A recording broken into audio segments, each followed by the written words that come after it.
My name is Michael. I was 49 when I married Cindy, midlife not foolish, just tired of being alone. She had a daughter from her previous marriage. Amber, 15, cold-eyed. Beautiful in the way teenage girls are beautiful when they know it. The first time we met, she said nothing, just stared at me from across the living room, then turned up the volume on the TV. Cindy laughed nervously and said, "She's still adjusting." I told myself it wasn't personal. We married quietly, a courthouse deal. No big reception, no white dress. Just a ring, a signature, and the promise of trying again. Cindy said she didn't want to overwhelm Amber. "One step at a time," she kept saying. And I agreed. I've always been good at patience. Maybe too good. I bought a house on the north side of Phoenix.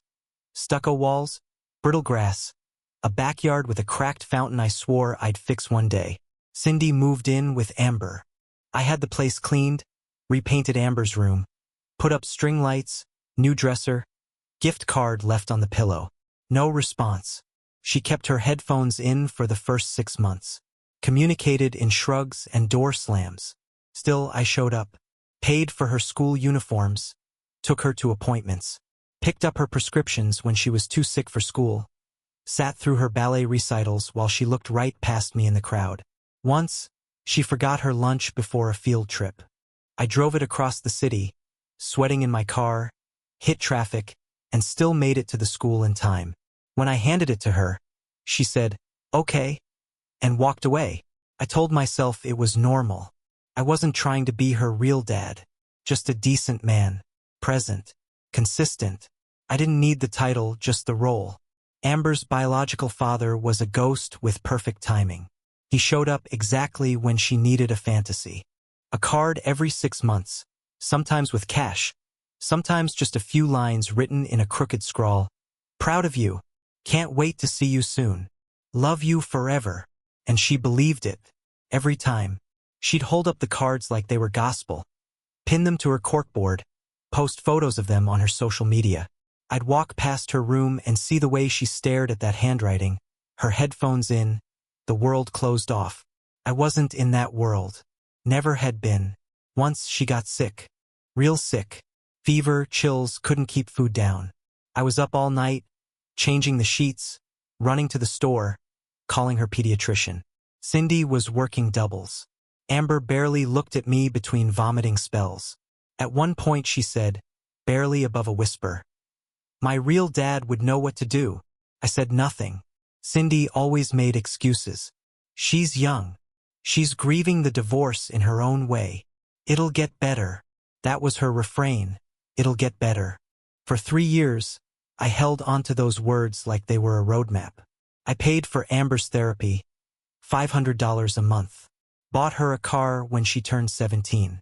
Not new, but reliable. She never thanked me, just grabbed the keys and asked if she could go out that night. I said sure. She rolled her eyes like I'd asked her for something. Her friends didn't know who I was. I once heard her on the phone saying, "Oh, that's just Cindy's husband. Not my stepdad. Not even Michael. Just an accessory to her mother." Still, I believed in consistency. I believed that showing up mattered. I told myself love wasn't something you demanded. It had to grow. And maybe it was growing. Maybe she just didn't know how to say it.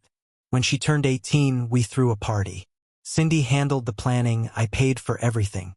Catering, lights, music, a custom cake with her favorite lyrics piped in gold. Amber barely acknowledged me, gave me a half hug in front of people, then spent the night in the backyard with her friends. I cleaned up alone. She left the cake half-eaten.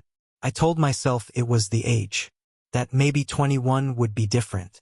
But then came graduation. I paid for the gown, the cap, the photography, the announcements.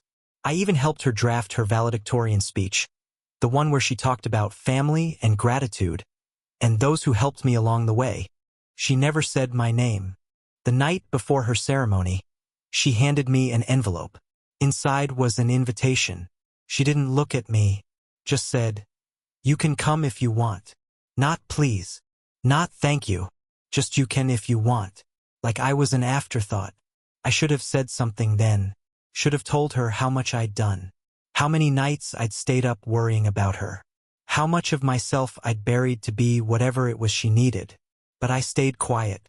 I smiled, nodded and said, "Wouldn't miss it." And then, over dinner, like it was nothing, she said it. "By the way, I dropped your last name from my diploma. I'm not putting a loser's name on it." Just like that, between bites of chicken and mashed potatoes. She didn't flinch, didn't laugh like it was a joke. She looked at me when she said it, held eye contact like she wanted it to land. And it did. Not because she meant it, but because I finally believed her. She had never seen me as anything more than the man her mother married. Not a parent, not a protector, just the fool in the background paying the bills. Cindy froze. She didn't say anything, just looked down at her plate.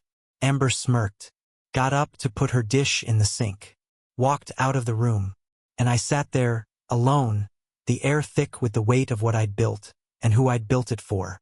It wasn't just the name she rejected.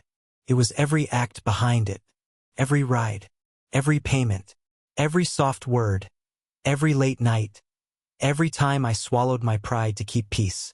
She erased all of it with a single sentence. And I finally understood. I wasn't part of her story. I was just the placeholder.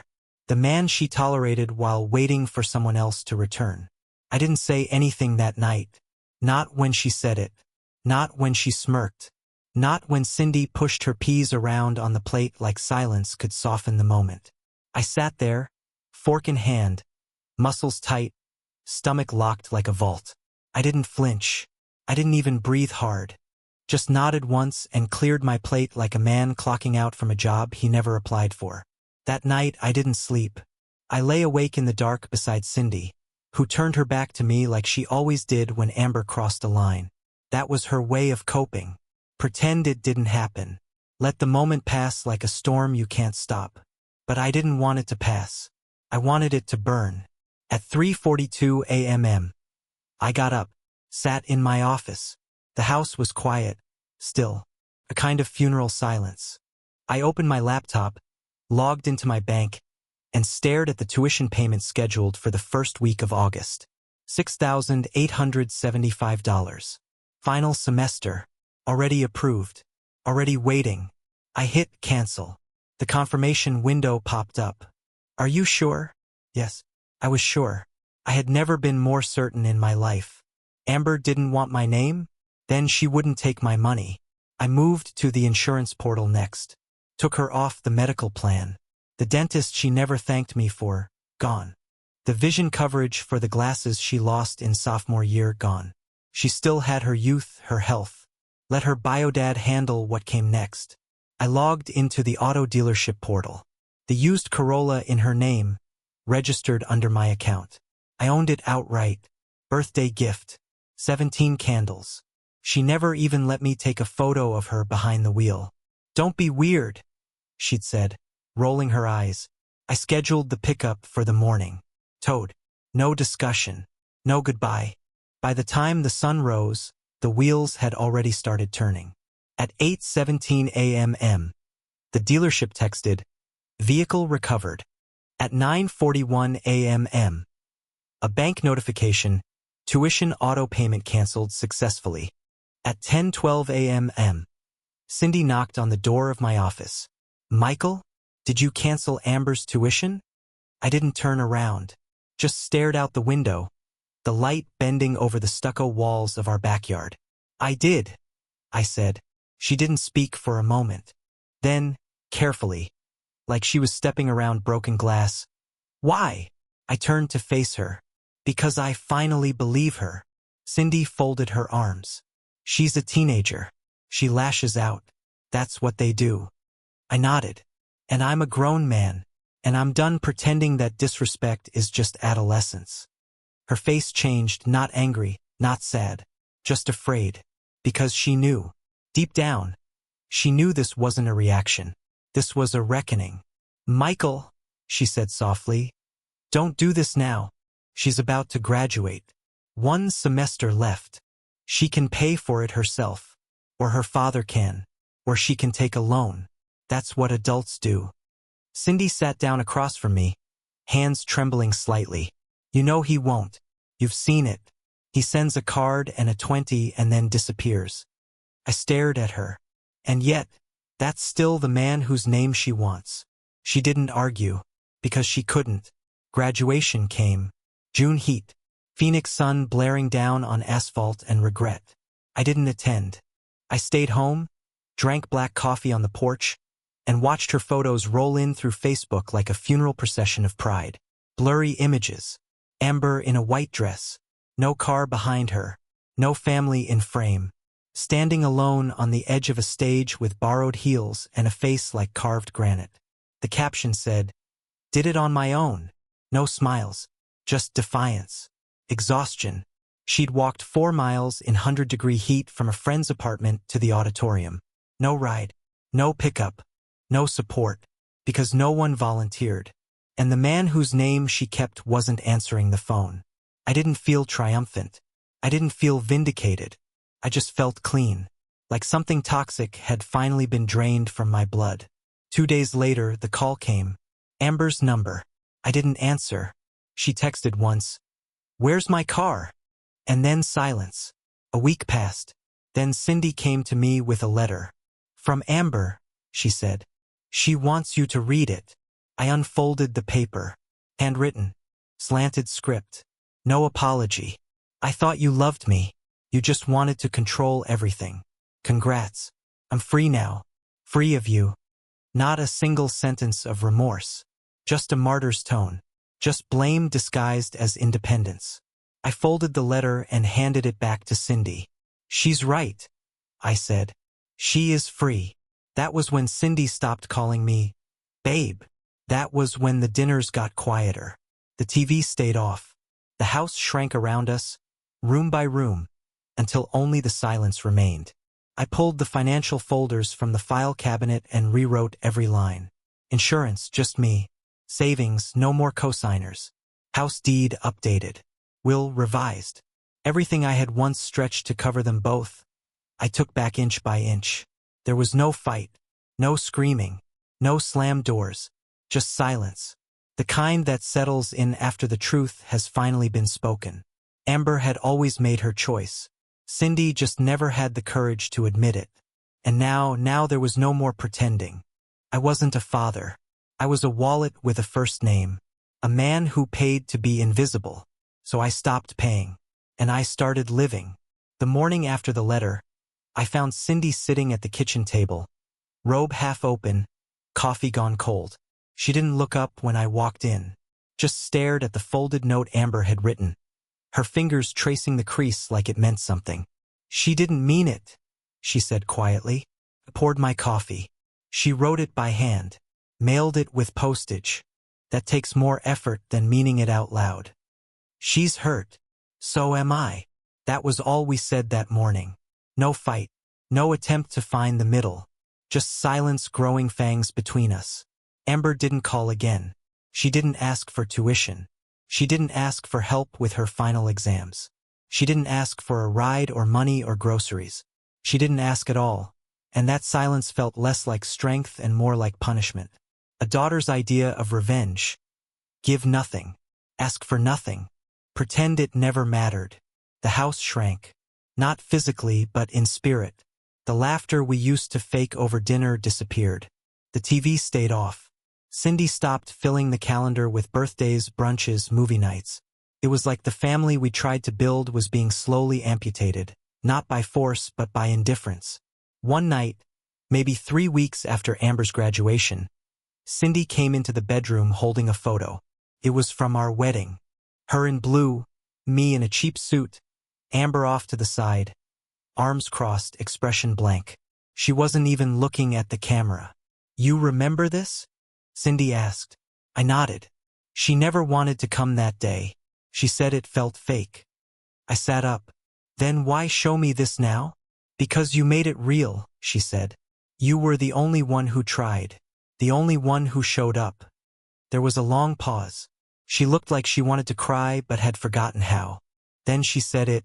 "I think I failed both of you." The room felt heavy, like we were standing under something waiting to collapse. I looked at her. "No, you didn't fail us. You just never chose. She opened her mouth to argue, but I cut her off. You kept trying to play both sides. You let her disrespect me because you didn't want to be the bad guy. You wanted peace more than truth. She's my daughter. I know. And I was your husband. The silence between those two truths sat like a loaded G*N on the bed. That night, she didn't sleep beside me. She curled up on the couch with a blanket and a glass of wine. I didn't stop her. I didn't cover her up.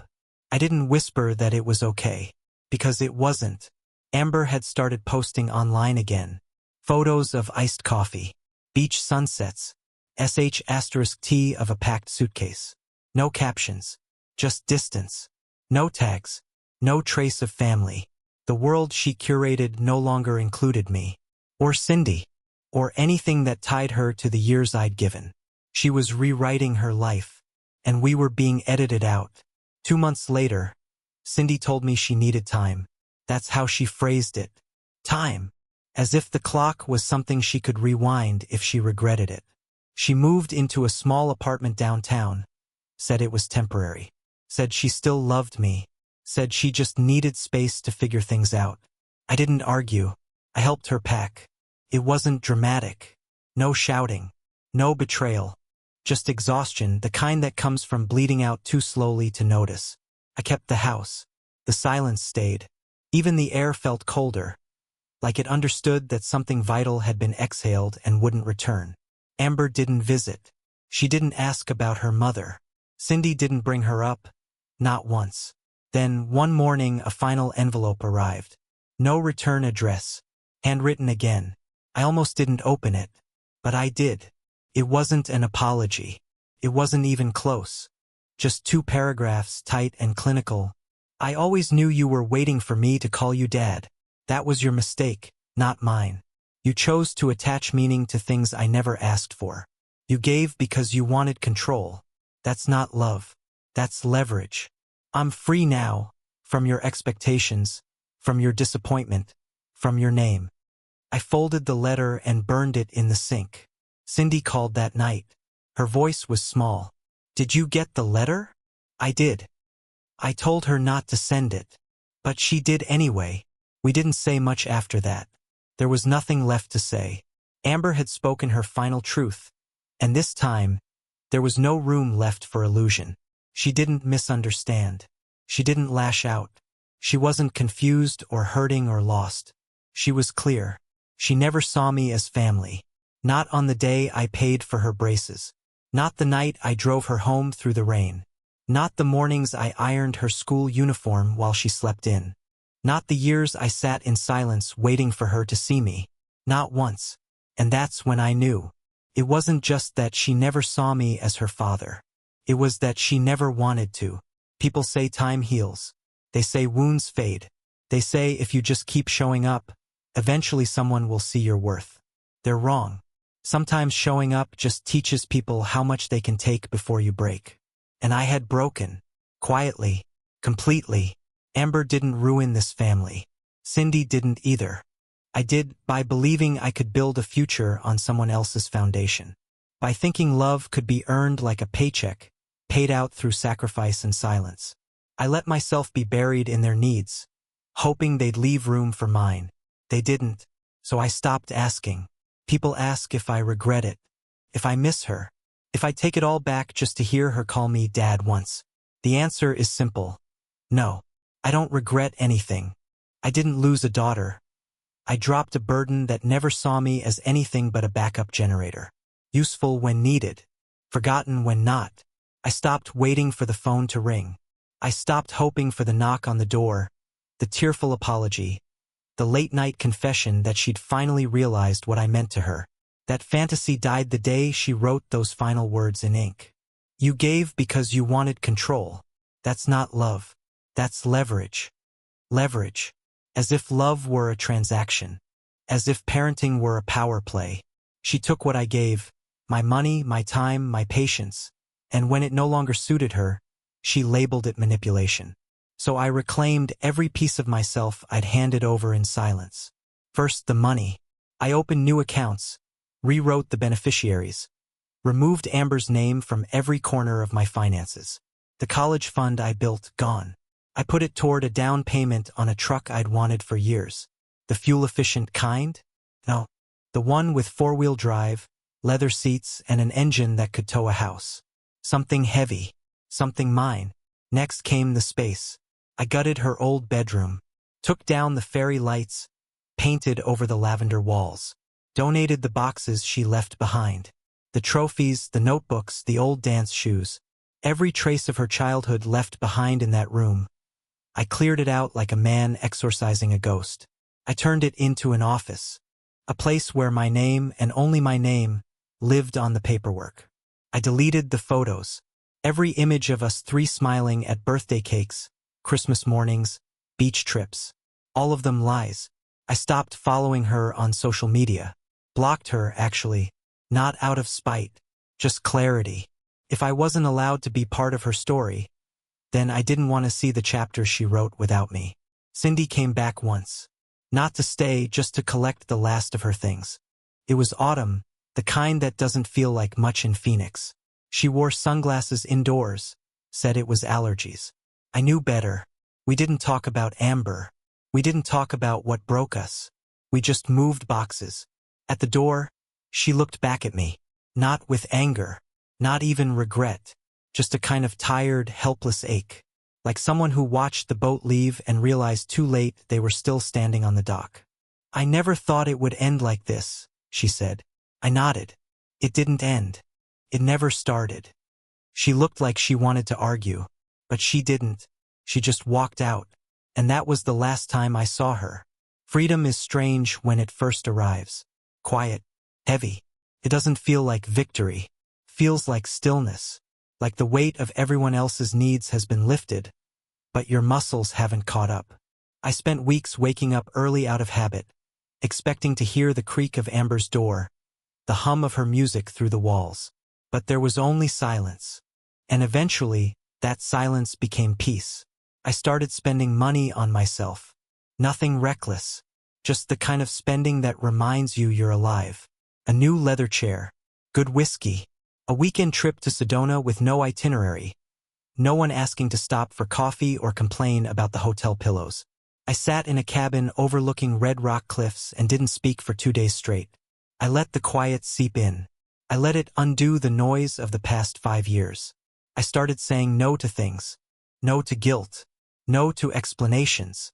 No to invitations from people who only remembered me when they needed something. I cut off old friends who told me I was too harsh on Amber. Who said I should have forgiven her. Who never paid her tuition or held her while she sobbed over boys or picked up her broken phone at midnight because she was too scared to tell her mother. They weren't there. They didn't see me lose myself in slow motion. They only saw the ending. But I lived the middle. I remember the night Amber failed her driver's test. She cried in the parking lot, shoulders shaking, convinced she was worthless. I sat with her in that car for 2 hours until she could breathe again. She fell asleep leaning against me on the way home. That night, I called in sick just so she wouldn't have to be alone. She doesn't remember that. I do. I remember the time she broke her wrist during volleyball. Cindy couldn't leave work. Her bio dad didn't answer. I drove her to the ER, stayed through the x-rays, let her squeeze my hand during the reset. She never said thank you. But when the doctor asked who I was, she whispered, "My stepdad." It was the only time she ever said it like it meant something. I carried those moments for years. Let them weigh more than the slights, the distance, the contempt. But now, I see them for what they were, brief flashes of decency, not evidence of love. I gave her everything I had, hoping one day she'd turn around and see me. She never turned around. So I walked away. And here's what no one tells you. Walking away isn't weakness. It's mercy. Mercy for yourself. Mercy for the years you have left.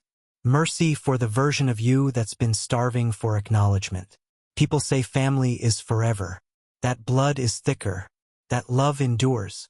But I know the truth. Family is a choice. And when the people you choose spit in your face and call it adolescence, you're allowed to choose differently. Amber made her choice. And I honored it. There's a photo I keep on my desk now. Not of her. Not of Cindy. Just me. Standing next to the truck, sun in my eyes, grin on my face, nothing in my pockets but time. A man unburdened. A man who learned the cost of being generous in a house that never loved him. Sometimes I think about what I would say if she showed up again. If she knocked on the door, eyes wide, voice trembling, suddenly ready to rewrite the past. I've rehearsed 1,000 versions. Angry ones, cold ones, forgiving ones, but they all end the same. No, because there's a difference between forgiveness and forgetting. And I haven't forgotten. I remember every time she left the room when I spoke. Every eye roll. Every birthday where I stood behind the camera but not in the photo. Every text from her father that made her glow like I didn't exist. I remember Cindy's excuses. The way she begged for patience but never demanded respect. The way she let Amber cut me down and then asked me to pick up the pieces. And I remember the moment I finally said enough. So no, I don't miss her. I missed the version of her I believed could exist. But that version was a lie I paid for in monthly installments. And when I stopped paying, it vanished. Now I live with the truth. I wasn't her father. I was just the man who tried to be. And now that I've stopped trying, I finally know peace. So tell me, was I wrong to walk away? Or was this the only way left to remind them, and myself, that I was never the one who failed?